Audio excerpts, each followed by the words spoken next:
नमस्कार साथियों, स्वागत है आप सभी का ट्रिकी हिंदी पाठशाला में। साथियों, आज मैं EMRS टीयर 2 का पेपर सॉल्व कराने जा रही हूँ, जो रविवार को हुआ था 22 तारीख को। और इसमें कुल मिला के 15 प्रश्न हैं।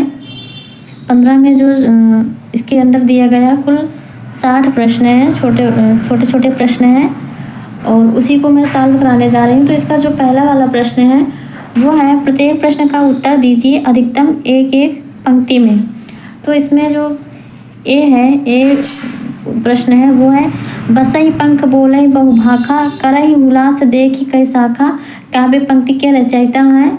तो इसके रचयिता हैं मलिक मोहम्मद जायसी, जो प्रेम मार्ग की सूफी काव्यधारा के कवि हैं। बी है, निर्गुण कौन देश को वासी, पद में किस बात पर बल दिया गया है। तो इस पद में निर्गुण भक्ति एवं ज्ञान योग के खंडन पर बल दिया गया है, और यह सूरदास की सूरसागर से लिया गया है। दादुर मोर पपीहा बोले कोयल शब्द सुनावे, जो सी वाला है वो है, दादुर मोर पपीहा बोले कोयल शब्द सुनावे, काव्य पंक्ति के रचयिता कौन है। तो इसमें होगी मीराबाई। डी है, कहे बिनु रहयो न परत, कहे राम रस न रहत, प्रस्तुत काव्य पंक्ति तुलसीदास के किस रचना से है। तो इसमें होगा विनय पत्रिका से है। दूसरा प्रश्न है, प्रत्येक प्रश्न का उत्तर दीजिए अधिकतम एक पंक्ति में। तो जो इसमें ए है, संज्ञा की परिभाषा दीजिए। तो संज्ञा की परिभाषा क्या होगा, संज्ञा उस विकारी शब्द को कहते हैं जिससे प्रकृति या कल्पित सृष्टि की किसी वस्तु का नाम सूचित हो, जैसे राम, दिल्ली आदि। बी है, आपने मुझ पर बहुत बड़ी कृपा की, वाक्य में रेखांकित शब्द है। आपने मुझ पर बहुत, यहाँ पे बहुत में रेखांकित किया गया है। बहुत क्या है, क्रिया विशेषण है। सी है, लंबा आदमी इस घर का मालिक है, वाक्य में रेखांकित शब्द है। तो लंबा इसमें इस वाक्य में लंबा रेखांकित है, और लंबा क्या है, गुणवाचक विशेषण है। डी है, सब बालकों ने उसका ध्यान रखा, वाक्य में रेखांकित शब्द है। तो यहाँ पे रेखांकित शब्द है सब। सब क्या है, अनिश्चित है, वो अनिश्चितता का बोध करा रहा है, तो निश्चित नहीं है सब बालक। तो सब बालक क्या हो गए, अनिश्चित संख्यावाची विशेषण। तीसरा प्रश्न है, निम्नलिखित के दो अनेकार्थी शब्द लिखिए। तो यहाँ पे ए है अंबर, तो अंबर का अनेकार्थी होगा आकाश और बादल। बी है अभिजात, अभिजात का अर्थ है, अभिजात का अनेकार्थी होगा कुलीन और श्रेष्ठ। सी है तीर, तीर का होगा, तीर का अनेकार्थी शब्द क्या होगा, बाण और किनारा। फिर है डी, डी में है कनक, कनक का अर्थ होता है धतूरा, सोना और गेहूं। चौथा प्रश्न है, निम्नलिखित प्रश्नों में से प्रत्येक का उत्तर अधिकतम एक वाक्य में लिखिए। तो इसमें ए है, बीसल देव रासों के रचयिता हैं। बीसल देव रासों के रचयिता नरपति नाल हैं। बी है, परमाल रासों के रचयिता हैं। परमाल रासों के रचयिता जगनिक हैं। सी है, रामचंद्र शुक्ल ने पृथ्वीराज रासों को बहुत बड़ा ग्रंथ माना, क्यों। क्योंकि पृथ्वीराज रासों जो है वो 2500 पृष्ठों का है, और उसमें 69 समय है, इसलिए आचार्य रामचंद्र शुक्ल ने उसे बहुत बड़ा ग्रंथ माना है। तो डी क्या है, क्या पृथ्वीराज रासों हजारी प्रसाद द्विवेदी के अनुसार एक प्रामाणिक रचना है। तो इसका उत्तर होगा नहीं, पृथ्वीराज रासों हजारी प्रसाद द्विवेदी के अनुसार एक अर्ध प्रामाणिक रचना है, प्रामाणिक रचना नहीं है।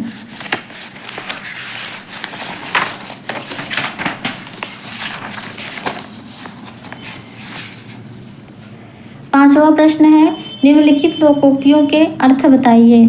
आप भला तो जग भला, आप भला तो जग भला, इसका अर्थ होगा यदि व्यक्ति स्वयं अच्छा है तो उसे पूरी दुनिया भी अच्छी और भली लगेगी।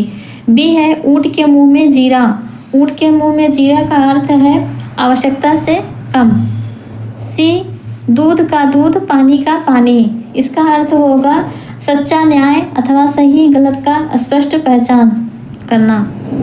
डी है, थोथा चना बाजे घना, थोथा चना बाजे घना का अर्थ है कम ज्ञान वाला व्यक्ति ज़्यादा बोलता है। छठा है, निम्नलिखित मुहावरों के अर्थ बताइए। तो ए है इसमें घड़ों पानी पड़ जाना।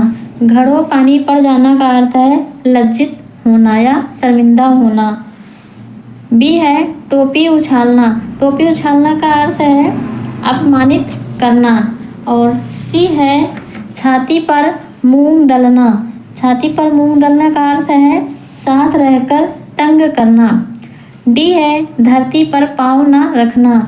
धरती पर पाँव ना रखना मुहावरे का अर्थ है बहुत खुश होना। 7वां प्रश्न है निम्नलिखित सभी प्रश्नों के उत्तर दीजिए। और ए इसमें है कनक कनकते 100 गुनी माँ दत्ता अधिकाय में कौन सा अलंकार है? तो इसमें हो जाएगा यमक अलंकार। बी है चारु चंद्र की चंचल किरणें खेल रही हैं जल थल में। इसमें हो जाएगा अनुप्रास अलंकार, क्योंकि इसमें चा की आवृत्ति चा और ला की आवृत्ति कई बार हुई है, इसलिए यहाँ पे अनुप्रास अलंकार हो जाएगा। सी है सुबरन को ढूंढत फिरत कभी बेविचारी चोर। इसमें क्या हो जाएगा श्लेष अलंकार। डी है चरण कमल बंदो हरिराई में कौन सा अलंकार है? तो इसमें हो जाएगा रूपक अलंकार। 8वां प्रश्न है सभी प्रश्नों के उत्तर दीजिए अधिकतम एक एक पंक्ति में। तो इसमें ए है यौगिक शब्द किसे कहते हैं? तो ऐसे शब्द हैं जो दो शब्दों के मेल से बनते हैं और जिनके खंड सार्थक होते हैं यौगिक कहलाते हैं, जैसे दूध वाला। बी है रूढ़ शब्द किसे कहा जाता है? जिन शब्दों के खंड सार्थक ना हो उन्हें रूढ़ कहते हैं, जैसे नाक कान, ये क्या है रूढ़ शब्द है। सी है व्युत्पत्ति के आधार पर शब्द के कितने भेद होते हैं? तो व्युत्पत्ति के आधार पर शब्द के 3 भेद होते हैं, रूढ़, यौगिक और योग रूढ़। 9वां है सभी प्रश्न के उत्तर दीजिए। अभी इसमें एक डी है विकारी शब्द किसे कहते हैं? तो विकारी शब्द वे शब्द होते हैं जिनका रूप लिंग वचन कारक या काल के अनुसार बदल जाता है। जैसे लड़का है तो उसका अगर हम रूप परिवर्तन करेंगे तो लड़का से लड़के लड़कों भी हो सकता है, लड़की भी हो सकता है, तो क्या है वो विकारी शब्द है। 9वां प्रश्न है सभी प्रश्नों के उत्तर दीजिए अधिकतम एक एक पंक्ति में। ए है तत्सम शब्द राजा का तद्भव रूप है। तो राजा का तद्भव रूप क्या होगा? वो हो जाएगा राय। स्वामी तत्सम शब्द है, उसका तद्भव रूप क्या हो जाएगा? साईं। और सी है तत्सम शब्द सर्व का तद्भव रूप, सर्व का अर्थ हो जाएगा यहाँ पे सर्व का तद्भव हो जाएगा सब। तत्सम शब्द वायु का तद्भव रूप हो जाएगा बयार। 10वां प्रश्न है निम्नलिखित प्रश्नों में से प्रत्येक का उत्तर अधिकतम एक पंक्ति में दीजिए। किस विकारी शब्द को सर्वनाम कहा जाता है? तो वहाँ पे उत्तर होगा सर्वनाम उस विकारी शब्द को कहते हैं जो पूर्वापर संबंध से किसी भी संज्ञा के बदले आता है। बी है निश्चयवाचक सर्वनाम किसे कहते हैं? जिस सर्वनाम से वक्ता के पास या दूर की किसी वस्तु के निश्चय का बोध होता है उसे निश्चयवाचक सर्वनाम कहते हैं। सी है अनिश्चयवाचक सर्वनाम किसे कहते हैं? तो अनिश्चयवाचक सर्वनाम जिस सर्वनाम से किसी निश्चित वस्तु का बोध ना हो उसे अनिश्चयवाचक सर्वनाम कहते हैं। डी है जिस विकारी शब्द से संज्ञा की व्याप्ति मर्यादित होती है उसको क्या कहा जाता है? तो उसको विशेषण कहा जाता है।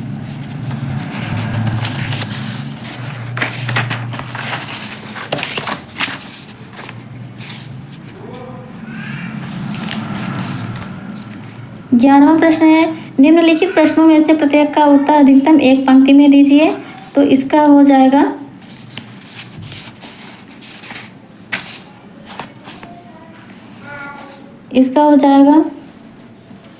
ए है अर्थ की दृष्टि से भाषा की लघुतम इकाई है।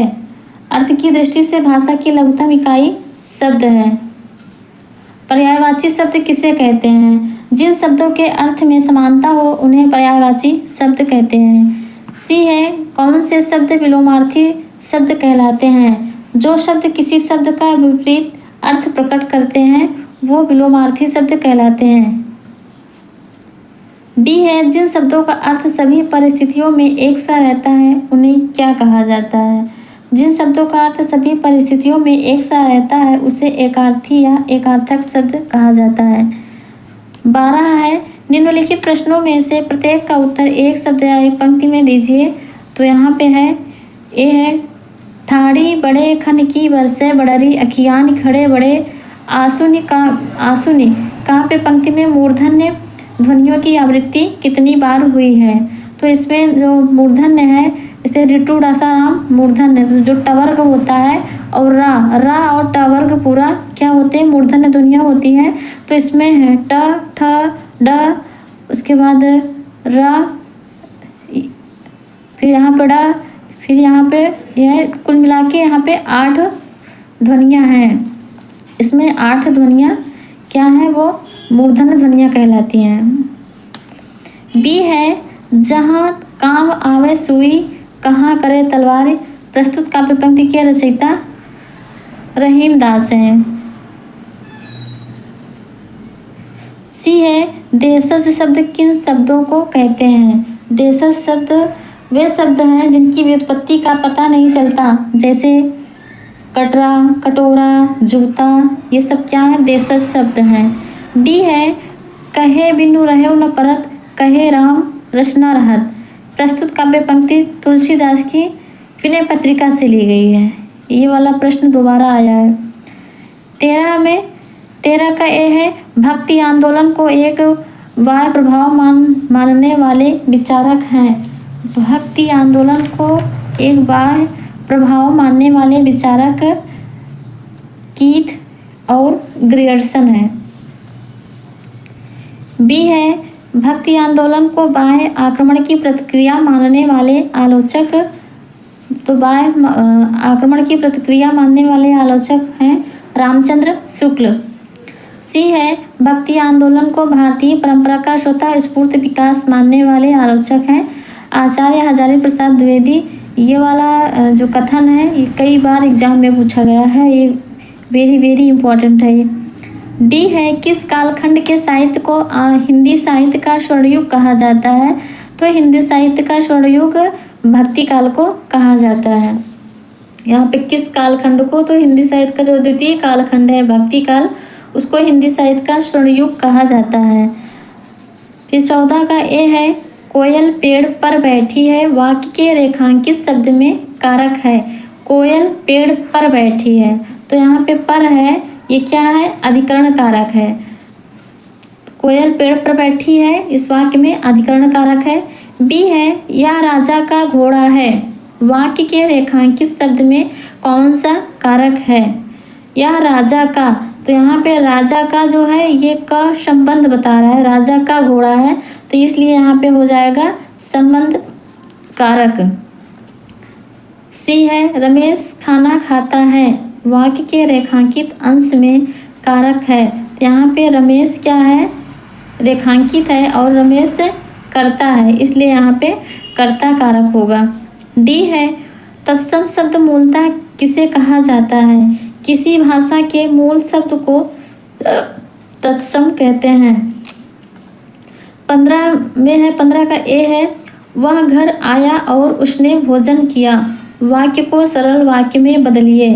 वह घर आया और, यहाँ पे जो और है ये समुच्चय बोधक है, तो ये हो जाएगा, ये दो वाक्यों को जोड़ रहा है, तो यहाँ पे सरल वाक्य बनाना है। वह घर आया और उसने भोजन किया, वाक्य का सरल वाक्य होगा उसने घर आकर भोजन किया। बी है, शीला ने कहा कि मुझे जल्दी भोजन करना है। वाक्य को सरल वाक्य में बदलिए। तो यहाँ पे एक की है, इसी को सरल वाक्य में बदलना है, तो इसका हो जाएगा शीला ने कहा कि मुझे जल्दी भोजन करना है। इस वाक्य का सरल वाक्य शीला को जल्दी भोजन करना है। सी है, रमेश आज विद्यालय नहीं गया। रमेश आज विद्यालय नहीं गया, वाक्य को विधानवाचक वाक्य में बदलिए।